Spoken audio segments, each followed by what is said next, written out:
আমাকে সংসদে পাঠিয়েছেন আপনাদের কথা বলার জন্য, আপনাদের সেবক হিসাবে কাজ করার জন্য।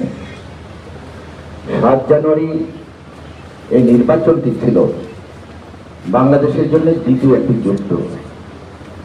1971 সালের মহান স্বাধীনতা যুদ্ধ, যে যুদ্ধে আমাদের 30 লক্ষ ভাই, 2 লক্ষ মা বোনের ইজ্জত হারিয়েছে।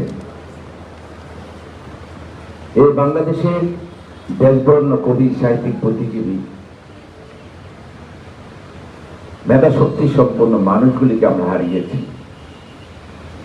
9 মাস যুদ্ধ শেষে আমরা একটি স্বাধীন সার্বভৌম রাষ্ট্র পেয়েছি বঙ্গবন্ধুর নেতৃত্বে। একটি স্বাধীন সার্বভৌম রাষ্ট্র, একটি মানচিত্র, একটি লাল সবুজের পতাকা, একটি জাতীয় সঙ্গীত আমরা উপহার পেয়েছি।